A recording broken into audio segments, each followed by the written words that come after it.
Doctor परवाज़ जी हमारे साथ हैं। बहुत बहुत स्वागत है आपका।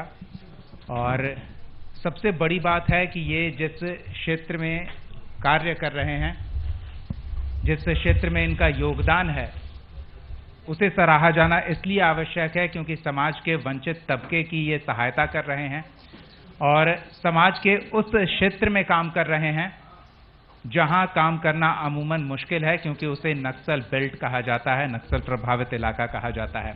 तो हम चाहेंगे कि डॉक्टर परवाज़ ही हमारे दर्शकों को ये बताएं कि वो किस तरह से समाज की मदद कर रहे हैं और उसमें अपनी क्या योगदान दे रहे हैं, उनकी क्या भूमिका है। डॉक्टर परवाज़।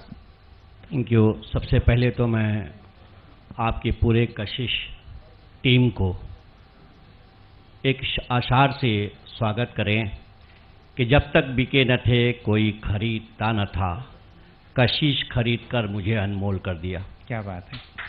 बहुत। जैसा कि आप जानते हैं कि मेरा नाम डॉक्टर एम एस परवाज़ है। मैं एक वृद्धा आश्रम चलाता हूँ, 95 के बैच से हूँ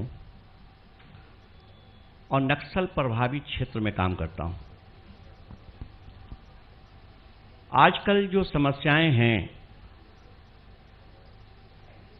उस पर जब हम लोगों ने रीड किया, सबसे पहले तो ये सवाल है कि नक्सल प्रभावित क्षेत्र ही क्यों चुना आप। जमुई जिला नक्सल प्रभावित क्षेत्र था और पहाड़ी क्षेत्र है। हम लोगों को एक टास्क मिला था, मनु महाराज आईजी हुआ करते थे, उन्होंने कहा था कि मुख्य धारा से जोड़ना है लोगों को जी। तो ये बोझ कौन उठाए। तो मेरी राइट साइड किडनी नेफ्रेक्टोमी है और मैं एक किडनी पे हूँ, शुगर अधिक रहता है। तो मुझे एक सोचना आया कि परिस्थिति तो ऐसे ही है, तो ऐसा क्यों नहीं किया जाए कि नक्सल प्रभावित क्षेत्र चुना जाए। और सितेश्वरी गांव के अगल बगल जो नक्सल प्रभावित पहाड़ी हैं, जहाँ पे ऊपर नक्सल लोग रहते थे, नीचे लोगों का खाना जाता था, तो सबसे पहले मैं धीरे धीरे धीरे धीरे धीरे धीरे उन लोगों से काम चालू किया, उनके दुख में काम आना चालू किया।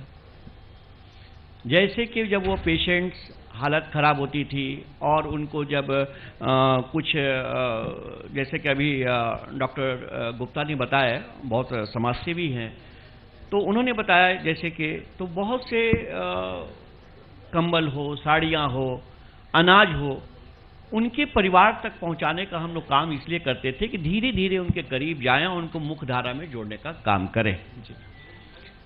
दूसरी बात है कि वृद्धाश्रम की ज़रूरत क्या पड़ी, क्यों पड़ी।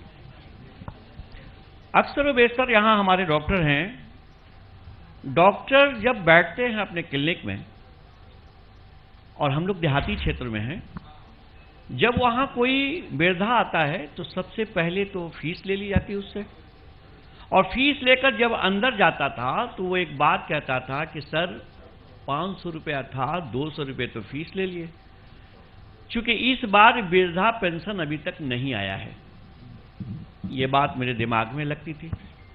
इमरजेंसी जब पेशेंट्स आते थे हमारे आईसीयू एनआईसीयू में, तो दो भाई, एक कहा रुकिए सर, अभी रुकिए, अभी ऑक्सीजन मत लगाइए, क्योंकि छोटा अभी नहीं आया है। चूँकि बंटवारा है, दो भाई का बंटवारा है, आधा वो देगा आधा हम देंगे। ये भी बात दिमाग में आई। दूसरा बात ये दिमाग में आया क्या कि जब बंटवारा हो जाता था खाने का, कि 15 दिन आपके यहाँ, 15 दिन छोटा के यहाँ, 15 दिन बड़े के यहाँ, और अगर 31 की महीना हो गई तो फिर वो मूढ़ी और फरी पर आ गई। तो ये सब बात काफ़ी दिमाग में चलने लगी। हम कशिश को अपने दिल की गहराइयों से मुबारकबाद देंगे, इसलिए क्या अल्लामा इकबाल का नाम आपने सुना होगा।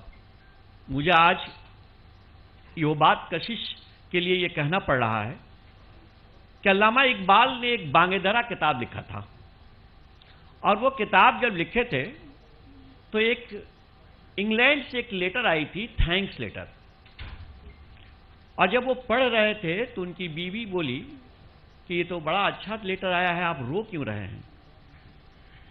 अल्लामा इकबाल जब रोने लगे उस चिट्ठी को पढ़ के, तो उनकी बीवी ने कहा था कि आखिर कारण क्या है आपको रोने का, ये तो अच्छी बात है।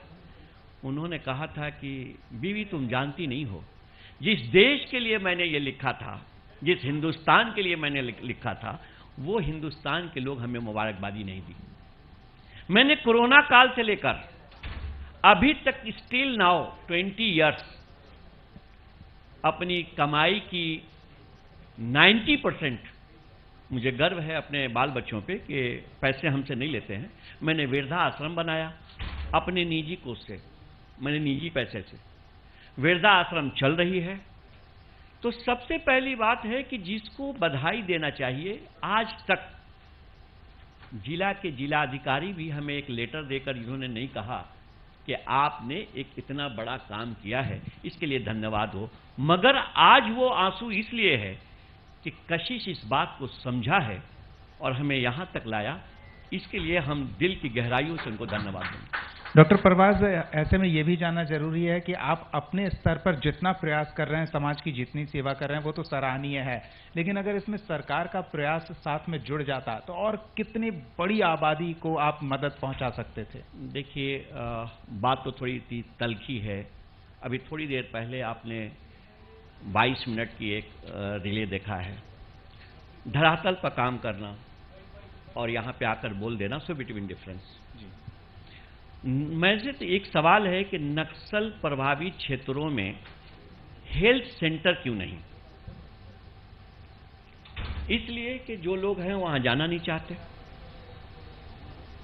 और जो वहां के लोकल लोग हैं, जो एडमिनिस्ट्रेशन है, कौन जिम्मा लेने जाए? मगर ऐसी बात नहीं है, वो भी हमारे भाइयों में से हैं, मुख्य मार्ग से थोड़ी हट गए थे।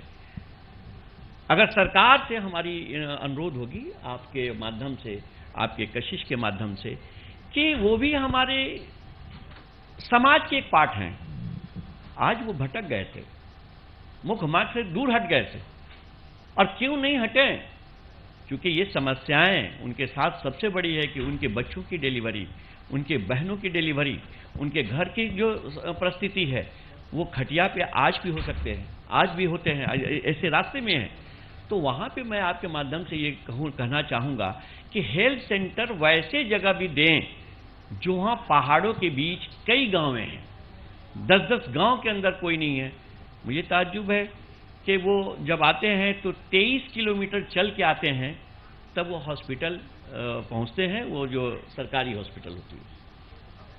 तो एक चीज़ तो ये तय है कि आपने जो पहल लाया है, जो ग्रास रूट से लेकर यहाँ तक लाया कि क्या होनी चाहिए, इसमें मैं बहुत बड़ा रोल आपकी है। और अगर ये रहा, ऐसा होता रहा, तो हमें लगता है कि बहुत जल्द उस गांव तक या उस ऐसे क्षेत्र तक हमारी विकास पहुंचेगी। बिल्कुल, वो तो हमारा काम ही है, तो हम अपना काम कर रहे हैं, लेकिन आप अपने व्यक्तिगत दायित्वों, पारिवारिक दायित्वों से बढ़कर समाज की सेवा में अपना सब कुछ न्योछावर कर रहे हैं। तो हम ये भी समझना चाहेंगे कि अगर आपको किसी का साथ चाहिए तो वो किस तरह से हो, और कोई आपकी मदद करना चाहे तो वो किस तरह से कर सकता है? आपने बहुत ही अच्छा बात कहा और बहुत दिल के को छू लेने वाली बात कहा कि मैं बहुत जगह ऐसे जाता हूँ, बहुत जगह गए कि आज की खाना का व्यवस्था कैसे होगा। मैंने ये भी कहा कि जहाँ पे भोज होते हैं, जहाँ पे बड़े बड़े पार्टियाँ होती हैं, वहाँ पे एक हमारी बैनर लगती है, जहाँ पे जूठा उठा डाला जाता है, वहाँ एक बैनर लगती है, और बैनर में हमारा लिखा होता है कि आप उतने ही खाना लें जितने आपको ज़रूरत है, क्योंकि वृद्धा आश्रम के लोग भी आपका इंतज़ार कर रहे हैं। मगर मैंने फेसबुक के माध्यम से, न्यूज़ के माध्यम से भी इसको चलाया, तो कई लोग करते हैं। मगर मैं चाहूँगा कि सरकारी फंड वगैरह अगर इस टाइप से कुछ उस क्षेत्र को मिलता या कुछ सहयोग इस टाइप से मिलती, तो हमें लगता है क्या कि आज 80 हैं, कल वो 500 भी हो सकते हैं। तो ये तो ऐसा कुछ होती नहीं है। कुछ लोग साथी हैं हमारे जो फॉरेन में रहते हैं, मैं उनसे आग्रह करता हूँ, विनती करता हूँ, तो कुछ खाने की भेज देते हैं, 1 महीने की, 2 महीने की। तो अगर आपके चैनल के माध्यम से मैं सब लोगों को बताना चाहूँगा कि ये बाकायदा रजिस्ट्रेशन है, आप वहाँ खाने की व्यवस्था करें, आप अपना क्या बोलते हैं जन्मदिन वहाँ मनाएं, अगर आपको समझ लीजिए कि सालगिरह मनानी है तो वहाँ मनाएं। तो अगर ऐसे आप करते रहें तो हो सकता है कि वो 80 वृद्धों की और माँ और बहनों का और माँओं का हो सकता है कि आँख के आंसू पोंछी जा सके। बिल्कुल, आपने कहा कि अलग अलग प्लेटफॉर्म पर हम मौजूद हैं, तो लोग अगर ढूंढना चाहें, तलाशना चाहें, आपसे मुलाकात ना हो पाए तो वो कैसे ढूंढेंगे आप? www.lifecare. ये पे ओल्ड एज होम पे आप जाएं, वो हमारा वेबसाइट अलग है, उस वेबसाइट पे जाएं, वेबसाइट से पूरा आप घूम लें, पूरी ये को देख लें, और उस पर बार कोड दी हुई है संस्था की, बार कोड दे के नहीं ज़रूरत है आप सामान पहुंचा दें। तो हम चाहेंगे कि सरकार भी के लोग भी, अभी तो एमपी के इलेक्शन हुआ, एमपी के इलेक्शन में हम लोगों ने कहा था कि भाई अगर कोई 1947 के बाद, मैं आपके मंच से कहना चाहूँगा कि कोई भी ऐसा नेता नहीं था जी, कि 1947 के बाद अभी तक वो गांव पहुंचा हो या उस क्षेत्र में पहुंचा हो। और नक्सल एक चुनौती है, लेकिन क्या आप उनके परिवार को भी सहयोग कर रहे हैं और उन्हें मुख्य धारा में जोड़ने के लिए भी प्रेरित कर रहे हैं? बिल्कुल, कई ऐसे नक्सल हैं जो अभी जेल में हैं, जिनको हम लोगों ने सरेंडर कराया। अब उनके पास पैसे नहीं कि उनका कोई वकील हो, तो हम लोगों ने क्या किया कि वकील को हम लोग प्राइवेट रखा गया, उनसे भी आग्रह की गई कि भाई देखिए इसका कोई नहीं है, ये तो जेल में है, उनके नन्हे मुन्ने बच्चे हैं, उनकी खाना खुराकी वृद्धा आश्रम से चल जाती है, मगर उनको छुड़ाने की भी प्रयास की जाती है कि उनको प्रयास करके बाकायदा समझ लीजिए कि वहाँ एक वकील रख के, ताकि वकील रख के उनकी, जब वो मुख्य धारा में है, सिलेंडर किया गया है, तो जाहिर बात है कि वो मुख्य धारा से जुटना चाह रहे हैं। चलिए, बहुत बहुत धन्यवाद। हम उम्मीद करते हैं कि आपने जो प्रयास किया है उसमें और लोगों का सहयोग मिले और आपका ये प्रयास समाज की सेवा में और बेहतर ढंग से उपयोगी हो। बहुत बहुत धन्यवाद डॉक्टर प्रभात, अपना समय देने के लिए इस मंच पर आने के लिए। Thank you.